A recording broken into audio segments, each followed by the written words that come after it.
Sin más dilación, damos paso a nuestra primera invitada. La voz de los protagonistas. Contacto telefónico. Está con nosotros Galia García Palafox, editora general de Mexicanos contra la Corrupción, para conversar sobre este tema de las pruebas PISA y cómo es que ha adquirido esta relevancia. Ahora dicen que simplemente estaban aplazadas, que sí las iban a poner, pero la cuestión de la pandemia les impidió aplicarlas. Galia, ¿cuál es la información que se tiene en relación a la postura del gobierno mexicano de estas pruebas que son un referente para los países de la OCDE? Bienvenida, buenos días. Pues mira, lo primero de lo que tuvimos información era que las pruebas no se estaban aplicando. Eso está claro, las pruebas no se han aplicado. La OCDE nos respondió el viernes a nosotros diciéndonos que hasta donde entendían el programa estaba suspendido, la participación de México estaba suspendida, y que no habían tenido información en el último par de meses. Galia, ¿quién tendría que haber ofrecido esta información directamente a la Secretaría de Educación Pública? Sí, o la Comisión de Mejora Educativa, que se llama Mejoredu, la que antes era el Instituto Nacional de la Evaluación de la Educación. Sí. Y luego ahí nos quedamos, nosotros publicamos esa nota el sábado. El domingo la OCDE emitió un comunicado diciendo que no tenía comunicación oficial de que México hubiera suspendido su participación en el IFA. Todavía no éramos claros. Ayer en la mañana el presidente dijo que sí se iba a aplicar la prueba, pero no dio detalles. Y más tarde, Mejoredu emitió un comunicado anunciando que sí se va a anunciar la prueba. No se están haciendo las pruebas de campo, que es la aplicación de una prueba previa al examen general, digamos, y que aplican todos los países que van a participar. Es casi como un requisito para participar. Sabemos también, porque ayer la secretaria dio una entrevista de gira en Jalisco, que no hay fecha, que apenas van a empezar a ver cómo le hacen y cómo le entran, y que hasta donde dijo ella, parece ser que tampoco se sabe de dónde va a salir el vídeo. Galia, ¿cuánto cuesta aplicar estas pruebas en México? Hay un histórico, ¿no? No lo sé, no sé cuánto cueste, no debe ser barato. Además, no solo te cuesta la aplicación de la prueba, son las pruebas de campo que se aplican a una muestra de estudiantes nada más, la prueba general, pero además nos cuesta participar en PISA, ¿sí? Nos cuesta un pago, que no sabemos de cuánto es, ¿no? Tampoco sabemos si ya lo pagamos. Hay hay muchos huecos en la información, diría yo. Ya, sí. Ahora, esta inversión que se hace seguramente redunda en beneficios para el país, más allá de que ofrece información de dónde están las áreas de oportunidad y dónde están los huecos en el sistema educativo.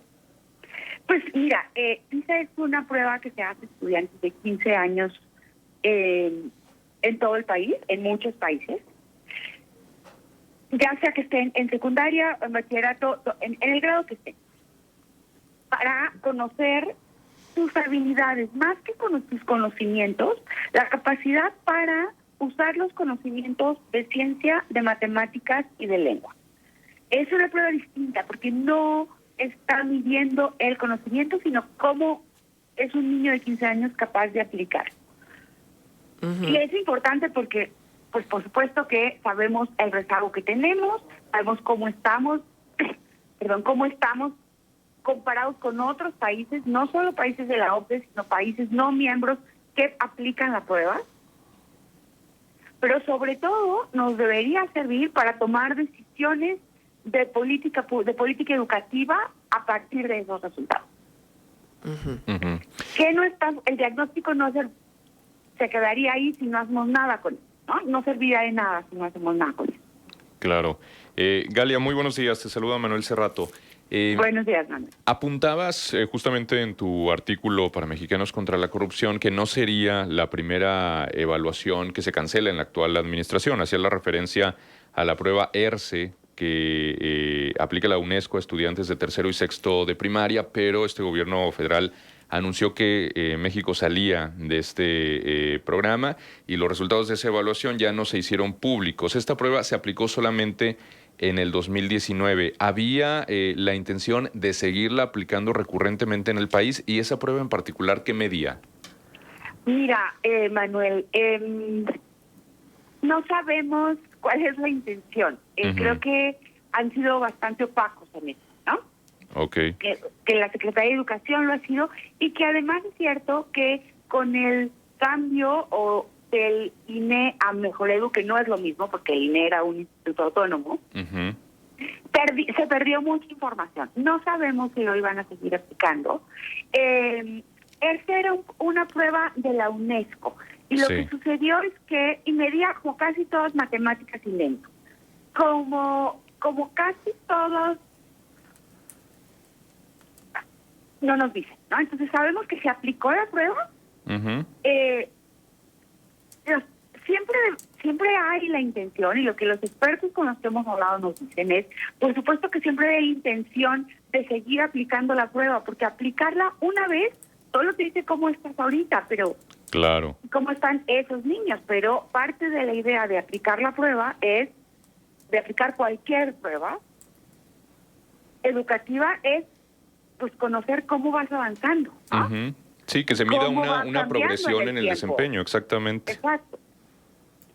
Entonces, lo que ahí fue rarísimo es que se aplicó la prueba y luego salimos del protocolo y entonces no conocemos los resultados de esa prueba.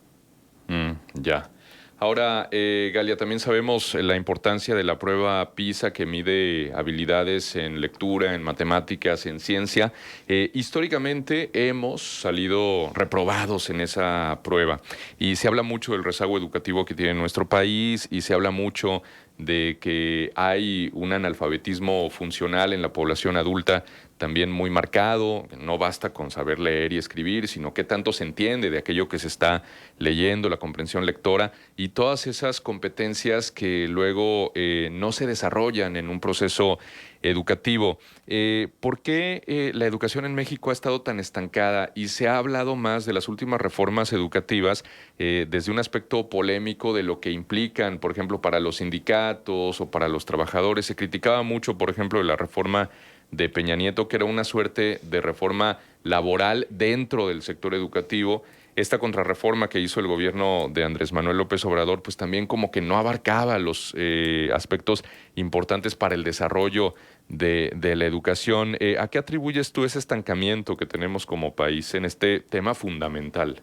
Pues mira, Manuel, sin ser una experta en educación, a mí, pero habiendo conversado con muchos expertos, digamos,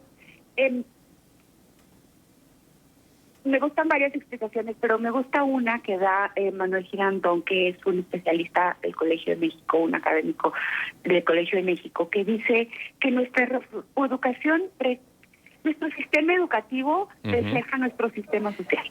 Claro. Este es un país con tremendas desigualdades y el sistema educativo no tiene por qué ser distinto. Es exactamente igual. Por un lado, es un sistema educativo desigual, donde la mejor educación la tienen los que más tienen y la peor educación la tienen los que menos tienen, ¿no? Y ustedes deben de tener muchísimos ejemplos de esto en Torreón seguramente, ¿no? Donde las escuelas de los peores lugares son muy distintas de las escuelas de los mejores lugares. Esto sin hablar de la educación privada, que es totalmente distinta, ¿no? Claro. Y donde nada más se amplía la desigualdad. Supongo que lo vamos a ver en la pandemia, después de la pandemia, cuando los niños regresen a clase, ¿no? Sí, totalmente.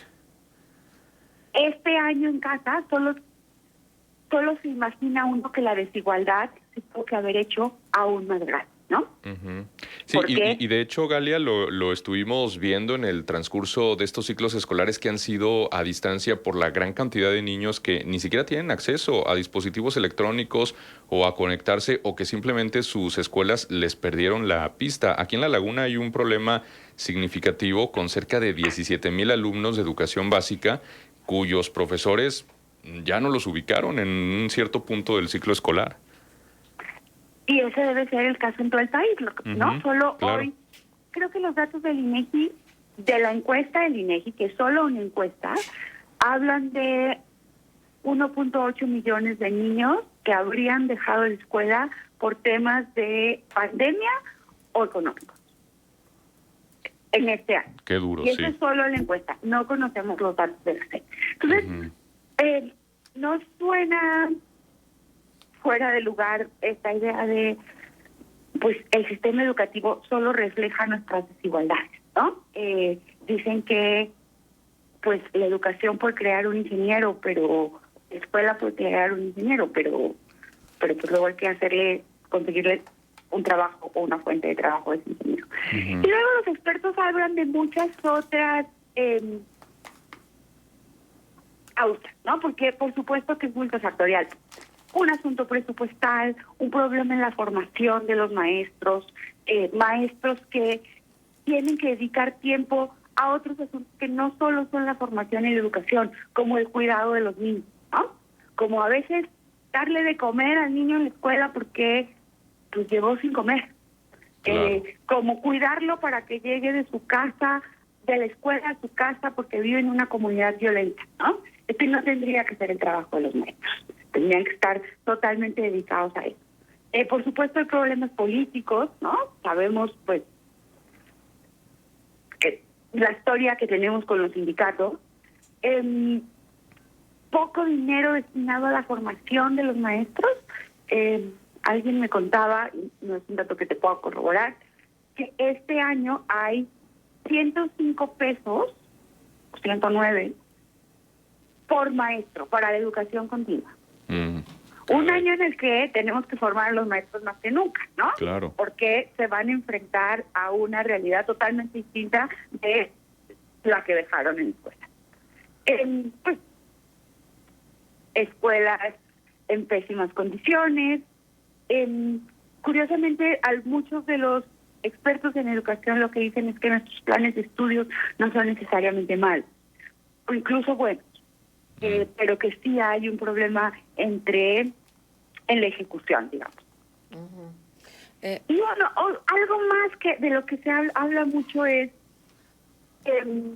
lo que otra académica de la educación, Blanca Heredia, dice el reformismo de la educación. Cada que llega un nuevo político, un nuevo secretario de educación, tiene nuevas ideas, nuevos planes, vamos a aplicar nuevas teorías. Y entonces no terminamos de probar bien con una cosa cuando ya estamos aplicando la otra. Claro. Ujú. Galia, también Mejor Edu ha dicho que desarrollar una evaluación externa de cualquier tipo para estos estudiantes lleva el riesgo de aumentar la presión que para ellos ha significado enfrentar la contingencia sanitaria y continuar con sus actividades escolares. De hecho, también ha dicho que no es muy apropiada este tipo de pruebas. Y yo me pregunto, ¿cómo están haciendo en otros países que están sufriendo las mismas circunstancias? No sabría decirte qué están haciendo exactamente. Lo que sí te puedo asegurar, porque la OCDE nos lo ha dicho, es que todos están aplicando las pruebas de campo. Ahora, las pruebas de campo se aplican solo a una muestra. Se entienden que por las condiciones de pandemia sería más complicado, pero es solo una muestra, Marcela. Hay que aplicarla a 10 niños, a un grupo de niños en la Sierra Tarahumara, a otros en el centro de Torreón, a otros en la delegación Iztacalco. Claro, sí. Y el mundo entero está en pandemia. De alguna manera lo están haciendo. Ahora, sabemos que de alguna manera los países que van a participar en PISA, los países miembros de la OCDE, se han puesto de acuerdo para eso. México no se ha puesto de acuerdo con ellos para ver cómo se va a hacer esto. No he estado en las discusiones, digamos. Claro. Sí, desgraciadamente, ¿no? Yo apuntaría, desgraciadamente no hay estos acuerdos y no hay certezas de que vayamos a continuar. Por lo pronto ya dijo el presidente que sí, en esta ocasión. Vamos a ver más adelante si estos sistemas de evaluación le funcionan y si no, pues queda clarísimo que con la mano en la cintura puede desdeñarlos, puede dejar de aplicarlos. En fin, bueno, creo que esta es una historia de una desventaja muy grande que tenemos en México, que es la eficiencia, la eficacia con el que se desenvuelven nuestros estudiantes y los modelos educativos que, como tú bien lo anotabas, cada que hay sexenio, cada que hay cambio de régimen, pues entonces a moverle ahí porque finalmente no nos hagamos, este es un tema también con dividendos políticos y eso es lo que desgraciadamente siempre están buscando, la ganancia política por encima de lo que necesitamos como país. Galia, muchas gracias por estar con nosotros. Un abrazo, muchísimas gracias, Marcela. Gracias, un abrazo, pronto. Manuel. Hasta luego, Galia. Y bueno, ahí está en Mexicanos contra la Corrupción, pues todo, la información que ustedes deseen acercarse en este tema y en otros temas. Son las 8 de la mañana con 5 minutos. Déjame recomendar que le pongamos atención a este tema, Manuel, que es la convocatoria que ha hecho Porfirio Muñoz Ledo a este encuentro por la República. Y hay antecedentes. En 1987, Cuauhtémoc Cárdenas, Porfirio Muñoz Ledo e Ifigenia Martínez rompieron con el viejo régimen priista y fundaron la Corriente Democrática. A 34 años de distancia, el veterano Muñoz Ledo vuelve a lanzar una convocatoria similar que ha llamado Encuentro por la República. Desde su oficina se han realizado invitaciones personales a académicos, juristas, jueces, periodistas, intelectuales, políticos y ciudadanos. El encuentro está programado para las 14 horas en un restaurante de la Ciudad de México. La invitación indica que acudirá el ingeniero Cárdenas, la senadora Ifigenia Martínez y el convocante diputado Muñoz Ledo. Sin embargo, en la mañana del lunes, el propio Cárdenas rechazó haber sido convocado o que vaya a asistir al encuentro. Además, hay que recordar que el actual jefe de la oficina del presidente, Andrés Manuel López Obrador, es Lázaro, el hijo de Cuauhtémoc. Como dato, se recuerda que en la campaña para la gubernatura de Michoacán, López Obrador ordenó exigir el diezmo a los trabajadores del gobierno de la Ciudad de México para ayudar a ganar a Lázaro. La convocatoria de Porfirio consiste en defender a los órganos autónomos y frenar la robotización de la Cuarta Transformación. México, dijo, no puede ser el país de un solo hombre. Su preocupación radica en el rumbo que está tomando el gobierno. Pareciera que está rodeado de gente de derecha. Sobre el tema, aún se desconoce la postura de Ifigenia Martínez, quien en su cuenta de Twitter presume una fotografía con López Obrador y Beatriz Gutiérrez. Los simuladores están triturando la democracia que construimos. Vamos a defenderla, dijo Sergio Aguayo al confirmar su asistencia a la comida. ¿Por qué surge el Encuentro por la República? Su origen está en la inconformidad generada al interior del partido Morena. De hecho, los desacuerdos de Muñoz Ledo surgieron a raíz de la disputa por la dirigencia nacional de su partido con Mario Delgado. Posteriormente, haberle negado la reelección como diputado federal en una clara confrontación con Marcelo Ebrard. Precisamente el lunes, el propio Muñoz Ledo anunció que el Tribunal Electoral le dio la razón y podrá ser reelecto tras impugnar la decisión de Morena al marginarlo. Pese a su avanzada edad, el acérrimo crítico de Morena y la mal llamada Cuarta Transformación está a punto de dejar el partido en el poder. En redes sociales principalmente, Porfirio ha sido aplaudido por sus críticas posiciones. Habrá que esperar que otros personajes se le suman y qué alcance tendrá el nuevo movimiento al que ha convocado.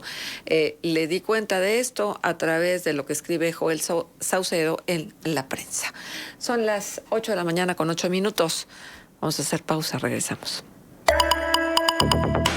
Contextos.